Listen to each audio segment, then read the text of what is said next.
உரிமை களம் பார்வையாளர்கள் அனைவருக்கும் வணக்கம்.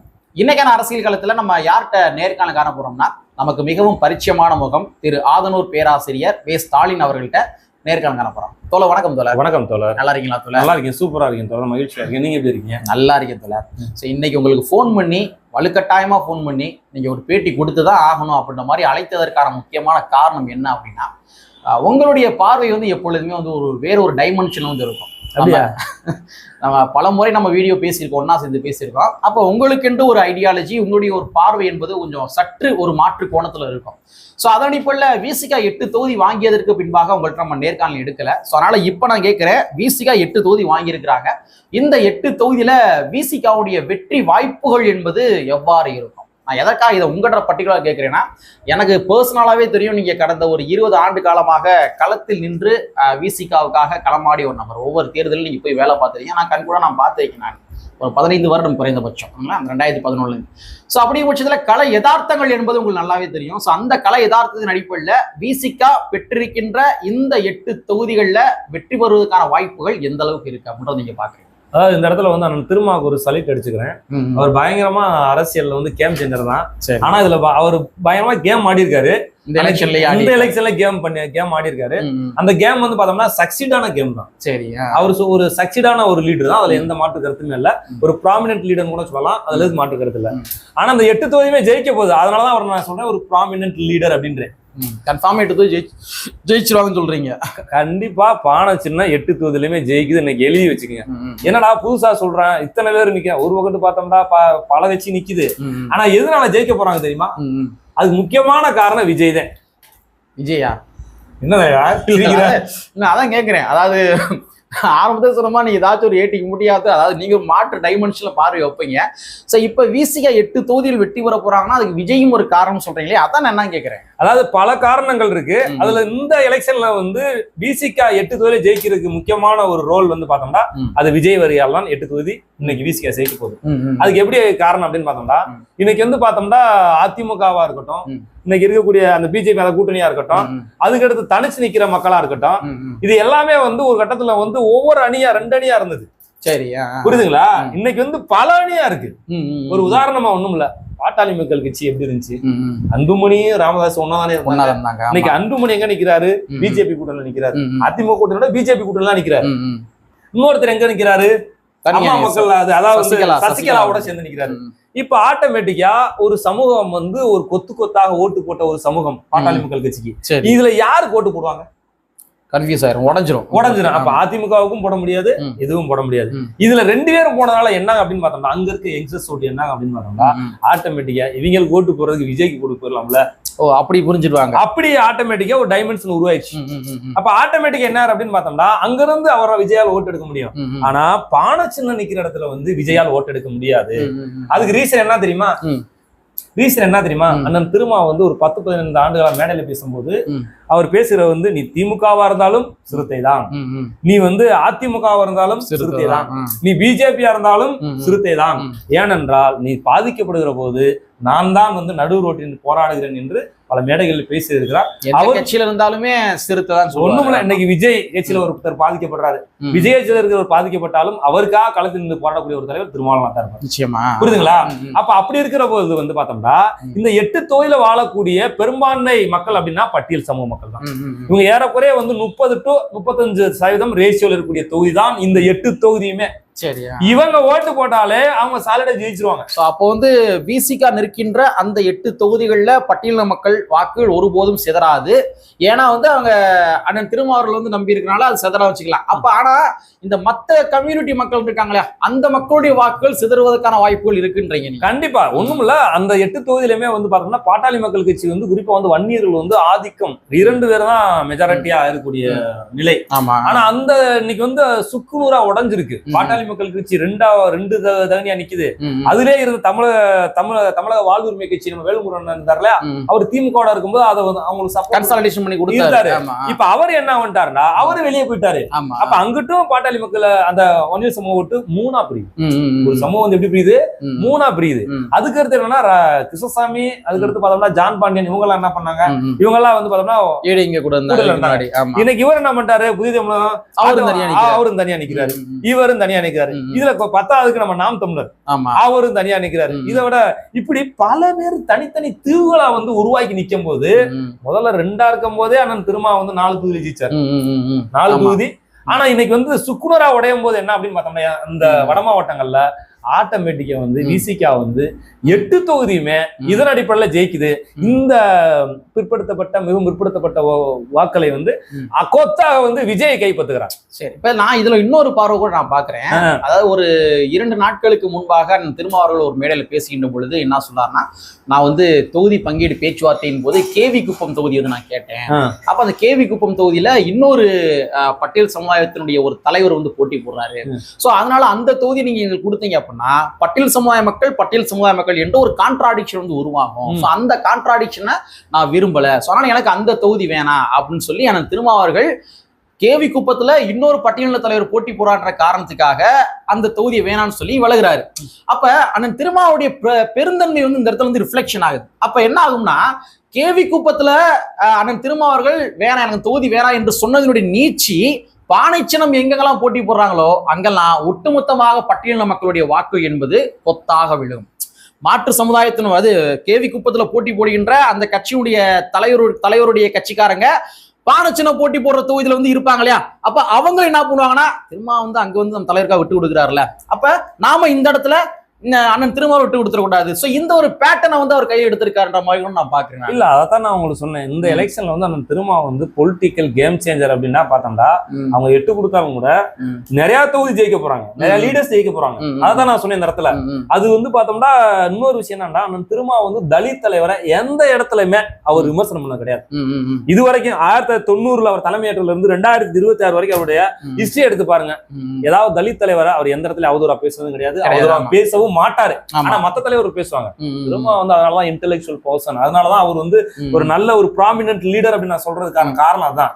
இதுவரைக்கும் அப்படி இருக்கும்போது அப்ப எல்லா மக்களையும் அங்கீகரிக்கப்பட்ட ஒரு தலைவருங்க அவர் வந்து. அதனாலதான் நான் சொல்றேன், அவர் யாருமே விமர்சனம் பண்ணது கிடையாது. அதே மாதிரி வந்து தலித்துகள் எந்த தலைவரா இருந்தாலும் வந்து அவங்களுக்காக வாய்ஸ் கொடுக்கக்கூடிய ஒரு தலைவர். ஒண்ணும் இல்ல, நாகை திருமணம் வந்து இங்க பிடிச்சிட்டு போயிட்டாங்க. லண்டன்ல இருந்து யார் வாய்ஸ் கொடுத்தா? திருமானந்தம் வாங்கி கொடுத்தாரு. வேற யாரும் வயசு கொடுக்கல. இப்படி ஒண்ணுமே இல்லைங்க. இன்னைக்கு வந்து ஆனா நாகை திருவள்ளுவன் அவர்களுக்கு வந்து ஒரு தொகுதி திமுக வழங்கியிருக்கலாம் அப்படின்ற மாதிரி குரல் எழுப்புகின்ற கட்சிகளும் யாரும் பார்த்தோம்னா அது விசிகாவுடைய தொண்டர்கள் தான். ஆமா, சமூக வலைத்தளங்கள்ல அண்ணன் நாகை திருவள்ளுவன் அவர்களுக்கு நீங்க ஒரு சீட்டு கொடுத்திருக்கலாம், திமுக ஏன் புறக்கணித்தது அப்படின்ற மாதிரி கேள்வி எழுப்புகின்றார்கள். அப்ப இந்த ஜனநாயக சக்திகள் இருக்காங்க இல்லையா, இந்த ஜனநாயக சக்திகளுடைய வாக்குகளை கொத்தாக அண்ணன் திருமாவர்கள் வந்து கைப்பற்றுகின்றார். அவர் அந்த 8 தொகுதியில வந்து வெற்றி வாய்ப்பு பிரகாசமாக இருக்கு. இன்னொரு விஷயம் என்ன அப்படின்னு பார்த்தோம்னா, புது தொகுதி 2 வாங்கியிருக்காங்க. அந்த பொது தொகுதியில வந்து பார்த்தோம்னா பண்ருட்டில இஸ்லாமியர் அவங்க ஒரு கேண்டிடேட் இறங்கியிருக்காங்க. குறிப்பா வந்து கடலூர் மாவட்டத்தை பொறுத்த வரைக்கும் பெரும்பகுதி வந்து பண்ருட்டில் வந்து இஸ்லாமியரும் இருக்கிறாங்க. அப்ப ஆகக்கூடிய பட்டியல் சமூக மக்களும் இஸ்லாமிய வாக்குகளும் பார்த்தோம்னா ஆட்டோமேட்டிக் வந்து விடுதலை சிறுத்தைகள் திமுக கூட்டணி தான் விழுகும். சாலிடா வந்து பார்த்தோம்னா ஆட்டோமேட்டிக்கா வந்து அதாவது பட்டியல் சமூக மக்கள் பெரும்பான்மை இருக்கக்கூடிய தொகுதி தான் அவர் 8 தொகுதி வாங்கியிருக்காரு. விஜய் வருகையால் வந்து எம்பிசி ஓட்டு பிசி ஓட்டு அந்த 8 தொகுதியிலையும் சுக்குநூறாக உடைகிறது. அதுக்கடுத்து பார்த்தோம்னா வன்னியர்கள் ஓட்டு தனித்தனி தீவுகளாக உடைகிறது. ஏன்னா பெரும்பான்மை சமூகம் தான், அதே மாதிரி விடுதலை சிறுத்தைகள் தான். அப்ப 2 சுக்குநூறா 10 உடைகிற பொழுது சாலிடா வந்து 8 தொகுதியுமே மாநிலம் தான் வெஜிக்கு. 2வது வந்து பெரியகுளம் தொகுதி என்பது வந்து அதெல்லாம் இப்பே டிக்ளேர் பண்ணலாம். பெரியகுளம் தொகுதியும் காட்டுமன்னார் கோயில் தொகுதியும் வந்து உங்களுக்கு வந்து ஒரு பெருவாரியான வாக்கு வித்தியாசத்துல வெற்றி பெற்ற ஒரு தொகுதிகள். ஆமா, பெரியகுளம் வந்து ஏறக்குறைய ஒரு 26,000 வாக்கு வித்தியாசம் வெற்றி பெற்ற தொகுதி. காட்டுமன்னார் கோயில் ஒரு ஏறக்குறைய ஒரு 11,000 வாக்கு வித்தியாசம் வெற்றி பெற்ற தொகுதி. சோ இந்த 2 தொகுதியில் இதெல்லாம் என்னது 2 அணியா இருக்கும் போது இப்ப பல அணியா இருக்குங்க. பல அணியா இருக்கிறதுனால என்ன அப்படின்னு பார்த்தோம்னா எல்லா தொகுதியுமே 8 தொகுதியுமே சாலிடா வெற்றி பெறக்கூடிய தொகுதிகள் தான், வெற்றி பெறக்கூடிய தொகுதி தான். இதுல இன்னொரு விஷயம் என்ன அப்படின்னா, நீங்க சொன்னீங்களா கேவி ஒண்ணு சொன்னீங்களா, கேவி அண்ணா அப்படி ஒரு ஸ்ட்ராட்டஜி எடுத்தாரு. அண்ணன் திருமாவை பத்தி சொல்லணும் அப்படின்னு பார்த்தோம்னா, அண்ணன் திருமாவை பொறுத்த வரைக்கும் இவர் தான் கேண்டிடேட்டு, சிறுத்தைகள் தான் கேண்டிடேட் அப்படின்றதெல்லாம் அவர் டிசைட் பண்றதை விட யாரெல்லாம் அந்த சமூகத்துக்காக இந்த மக்களுக்காக பெண்களுக்காக குரல் கொடுத்தவங்களா இருக்கலாம், இல்ல அப்படின்னு பார்த்தோம்னா ஒரு சமூக நீதிக்காக குரல் கொடுத்தவங்களா இருக்கலாம், இல்ல அந்த குடும்பமே ஒரு போராளி குடும்பமா இருக்கலாம், அவங்களையும் அடையாளம் கண்டு வாய்ப்பு கொடுக்கக்கூடிய ஒரு தலைவர் திருமா மட்டும்தான். இது எந்த கட்சியிலுமே கிடையாது தலைவா. ஒரு உதாரணமா சொல்லலாம், நம்ம மெட்ராஸ்ல ஒருத்தவங்க வந்தாங்க, ஒரு அம்மா லேடி வசந்தா என்னமோ ஒரு பேர் நினைக்கிறேன், அவர் சட்டமன்றத்துல வாய்ப்பு கொடுத்தாரு திரும்ப. அதே மாதிரி வந்து கஸ்தூரி கக்கன்றவங்களுக்கு வந்து வாய்ப்பு கொடுத்தாரு அவன் காங்கிரஸ். இன்னைக்கும் பாருங்க காட்டுமன்னார் கோயில்ல அடிச்சாரு பாரு, இளைய பெருமாளுடைய சன்னுக்கு அடிச்சாரு பாரு சீட்டு. அதாவது விடுதலை சிறுத்தைகள்ல இருந்தாலும் கூட அந்த ஆரம்ப காலகட்டத்துல இளைய பெருமாளுடைய கான்ட்ரிபியூஷன் என்பது வட மாவட்டத்துல வந்து இந்த சமூக விடுதலைக்காக மிகப்பெரிய களப்பணியாற்றுறது இளைய பெருமாள். ஒட்டுமொத்த மக்களுக்காக பட்டியல் சமுதாய மக்களுடைய உரிமைன்னு சொல்லிக்க முடியாது. ஆமா, நிறைய விஷயங்கள் பார்லிமெண்ட்ல பேசியிருக்காரு தலைவா. இளைய பெருமாளுடைய கான்ட்ரிபியூஷன் வந்து பார்லிமெண்டா இருக்கட்டும், சட்டமன்றமா இருக்கட்டும், அதே மாதிரி அந்த பகுதியில தலித் எழுமலையா இருக்கட்டும், இவங்களுடைய கான்ட்ரிபியூஷன் வந்து அதிகமா இருந்த ஒரு பகுதி அந்த பகுதி. இன்னைக்கு அந்த வாய்ப்பை கூட வந்து அவரு கிடையாது. நான் காட்டுமன்னார் கோயில் நின்று ஒரு டெப்டி சிஎம் ஆக போறாரு, இப்படி ஒரு புரட்சி ஆகி ஏதோ நடக்க போகுது, தேர்தல் நடந்தோன்னு சரி விடு, இந்த எதுக்கு இந்த புரட்சி, கூட்டணிக்குள்ள ஒரு புகசல் வேணாம் அப்படின்ட்டு வா அப்படின்னு சொல்லி இளைய பெருமாள் சன்ன கூட்ட நீ தான் வேட்பாளர் அறிவிச்சாரு, நான் கடைசி வரைக்கும் சிறுத்தையா இருப்பேன் அப்படின்னு சொல்லிட்டு அவர் இன்னைக்கு தேர்தல் நிக்கிறாரு இல்லையா. இதுதான் வந்து அண்ணன் திருமாவுடைய ஸ்ட்ராட்டஜி. கண்டிப்பா. இப்ப என்ன நினைக்கிறீங்க? அப்ப தலித் லீடர் தலைவரா இருக்கட்டும், அந்த தலைவருடைய குடும்பமா இருக்கட்டும், அவங்களுக்கான ஒத்துழைப்பு அண்ணன் திருமா எந்த இடத்துல விட்டு கொடுத்ததில்லை என்பதற்கு தான் சான்று. இப்ப வந்து பட்டியல மக்கள் வந்து தமிழ்நாட்டுல குறிப்பா பறைய சமுதாய மக்கள் ஏறக்குறைய 1.5 கோடி நபர்கள் வந்து இருக்கிறாங்க. இது போக வந்து பட்டியல மக்களே வந்து இன்னும் பிரிவா இருக்கின்ற நபர்கள்லாம் அந்த தான் சேர்த்தாலும் கூட ஏறக்குறைய ஒரு 2 கோடி மக்கள் வந்து வருவாங்க. குறைந்தபட்சம் நான் சொல்றேன் 2 கோடி மக்கள் வருவாங்க. அப்ப இந்த 2 கோடி மக்கள்ல வந்து சிதறடிக்கப்பட்ட கட்சிகளாக நிறைய கட்சிகள் இருக்கிறாங்க. சோ அப்ப இந்த நிறைய கட்சிகள் இருக்காங்க இல்லையா, இவர்கள் அனைவருக்குமே ஒரு வாய்ப்பு வழங்கிய ஒரு ஸ்ட்ராட்டஜியாக இந்த 2026 தேர்தலில் வழங்கி அதன் மூலமாக பட்டியல் மக்களுடைய வாக்குகள் எல்லாத்தையுமே அண்ணன் திருமாவர்கள் ஓரணியில் ஒருங்கிணைத்திருக்கின்றார் என்று பார்க்க முடிகின்றது. உதாரணத்துக்கு நீங்க சொன்ன மாதிரி தான் கேவி குப்பம் தொகுதியில வந்து அந்த மாதிரி ஒரு அட்ஜஸ்ட்மெண்ட். ஆம்ஸ்டாங் அவர்கள், ஆம்ஸ்டாங்குடைய பொற்கொடி ஆம்ஸ்டாங் அவர்களுக்கு வந்து என்ன சொல்றாரு அண்ணன் திருமாவர்கள், அவங்க வந்து அதிகாரத்துக்கு வரணும், பாதிக்கப்பட்டவங்க அதிகாரத்துக்கு வரணும், அந்த வகையில் நான் வாழ்த்துகின்றேன் அப்படின்னு மாதிரி சிம்பிளா சொல்லி முடிச்சிட்டாரு. இங்கிட்டு இளைய பெருமாள் டீம்னு ஒரு டீம் ஆல்ரெடி பட்டியல் மக்கள் கூட இருப்பாங்க. அப்ப இளைய பெருமாளுடைய பையனுக்கு ஒரு சீட்டை கொடுத்து அந்த பிரிந்து கிடந்த அந்த ஒரு முரண்பாட்டு மூட்டைகளாக திரிந்து கொண்டிருந்த பட்டியல் மக்கள் எல்லாத்தையுமே ஓரணியில் திரட்டி விட்டார் அந்த திருமாவர்கள். இந்த 8 தொகுதிகள்ல வந்து விசிகாவுடைய வாக்குகள் ஒருபோதும் சிதறாது. ரெண்டாவது நீங்க விசிகா வாக்குன்றதை தாண்டி எல்லா கட்சியும் இருக்கக்கூடிய தலித்துகளும் பானைக்கு தான் ஓட்டு போடும். இது எப்படிதான் இந்த இடத்துல எடுக்க முடியும்? இது வந்து ஒரு சமூகத்துல வந்து அடிபட்டு மிதிபட்டு 26 வருஷம் ரோட்ல வீட்டுல கண்ட இடத்துல நின்று போராடி இந்த சமூக விடுதலை பெற்று இருந்தார் திருமாவளவன். தான் உண்மையான விஷயம். இன்னைக்கு தமிழ்நாட்டுல வந்து தலித்துகள்கிட்ட தமிழ்நாட்டிலே அதிக காரு உள்ள ஒரு கட்சி அது விடுதலை சிறுத்தைகள். தமிழ்நாட்டிலே அதிக பேர் படித்து பட்டம் பெற்றுள்ள ஒரு கட்சி விடுதலை சிறுத்தைகள். இதை உருவாக்கியது அண்ணன் திருமா தான். இந்த ஸ்ட்ராட்டஜியில உருவாக்குறதுனாலதான் இந்த 8 தொகுதியில இருக்கக்கூடிய எந்த கட்சியில இருந்தாலும் கூட லீடர்ஷிப்பா தான் இருப்பான். அப்ப ஆட்டோமேட்டிக்கா இந்த முறை நமக்கு எப்படியா இருந்தாலும் திருமாவை கடந்துதான் வந்திருக்கணும், வேற கட்சியில இருந்தாலுமே. அதுதான் சொல்றேன், ஒரு வாய்ப்பு நம்ம அண்ணனுக்கு ஓட்டு போடக்கூடிய ஒரு வாய்ப்புடா, பானைக்கு ஓட்டு போடுற வாய்ப்புன்ட்டு அவன் அப்படியே காத்துக்கிட்டு இருக்கான். நமக்கு தாண்டா உண்மையிலேயே ஒரு வரப்பிரசாதம். அதாவது ஒரு முரண்பாட்டோட இருந்த நபர்களையும் ஒருங்கிணைச்சுட்டான்னு சொல்றோம் நம்ம. ஆமா, அது ரொம்ப ஒரு பிளஸ் பாயிண்ட். ஒரு பகுதியில வந்து ஒரு பட்டியல் சமுதாய மக்கள் இருக்கிறாங்க அப்படின்னா அந்த பட்டியல் சமுதாய மக்கள்ல ஒருத்தர் ஒரு கட்சியில இருப்பாரு, இன்னொருத்தர் இன்னொரு கட்சியில இருப்பாரு, அந்த மாதிரி சிதறடிக்கப்பட்ட கட்சிகளா இருப்பாங்க. ஆனா இந்த எலெக்ஷன்ல வந்து அவர் எல்லாத்தையும் உள்ள கைப்பற்றிட்டாப்ல, எல்லாத்தையும் உள்ள கொண்டு வந்துட்டாப்ல. இங்கிட்ட ஆம்ஸ்டாங் டீமா இருந்தாலும் சரி, அதே மாதிரி அந்த பக்கம் பார்த்தோம்னா இங்கிட்டு புரட்சி பாரதமா இருந்தாலும் சரி, எல்லா பட்டியல் மக்களுடைய ரஞ்சித் முதல் ஆதரவு தெரிவிச்சார். காட்டு மலன் திருமா வேட்பாளர் முதல் பார்த்தோம்னா இயக்குனர் ரஞ்சித் வந்து வாழ்த்து போட்டாரு, நாங்க எதிர்பார்க்கிறோம் அப்படின்ட்டு. ஆனா இந்த இப்போதைக்கு நான் இயக்குனர் ரஞ்சித்துக்கா இருக்கட்டும், அதே மாதிரி நிறைய டைரக்டர்லாம் அண்ணன் திருமாக்கு வாழ்த்து போட்டாங்க. அண்ணன் திருமா 2026க்கு முன்னாடி, இதுதான் நீ கேட்டீங்கல்ல எப்ப விஸ்திரமா கேட்பீங்க, 2026க்கு முன்னாடி அவர் டெப்டி சிஎம் ஆகிறதுக்கு 100% வாய்ப்பு இருக்கு. அதே நேரத்துல வந்து அவர் துணை முதலமைச்சர் ஆயிட்டு கூட ஏதாவது ஒரு தொகுதியில எம்எல்ஏ ரிசைன் பண்ணிட்டு அந்த தொகுதியில 6 மாசத்துக்குள்ள நின்று எம்எல்ஏ ஆகி அவர் துணை முதலமைச்சரா இருக்கு வாய்ப்பு 100% இருக்குது. எழுதி வச்சுக்கோங்க. தேர்தலுக்கு முன்னாடி இல்ல தலைவா, அப்படி தேர்தலுக்கு அப்புறம் கூட வந்து யாராச்சும் ஒரு எம்எல்ஏ ரிசைன் பண்ணுங்கப்பான்னு சொல்லி கூட ஒரு மாற்றத்தை உண்டாகலாம். அந்த ரிசைன் பண்றாலும் சிதம்பரத்தை விட எம்பி ஆகிறதுக்கு வாய்ப்பு இருக்கு. அதையும் சொல்றேன், யார் அந்த எம்எல்ஏ விட்டு கொடுக்குறாங்களோ அவங்க எம்பி அவர் கொண்டு வந்துருவாரு. புரியுதுங்களா? இந்த ஸ்ட்ராட்டஜி வந்து 2026ல 100% உருவாக போகுது. இது நடக்க போகுது. நிறைய பேர் நம்ம திரும்ப காட்டு மலண்டா நீங்க எல்லாம் வாழ்த்து தெரிவிச்சீங்கல்ல, அந்த வாழ்த்து நடைமுறைக்கு வரணும் அப்படின்னா சிறுத்தைகளும் சரி தலித் மக்களும் சரி 2026ல நம்ம திருமாவளவன் துணை முதலமைச்சர் ஆகணும் அப்படின்னா இந்த ஓட்டு பூரா அப்படியே விழுகும். இது நடக்கும்.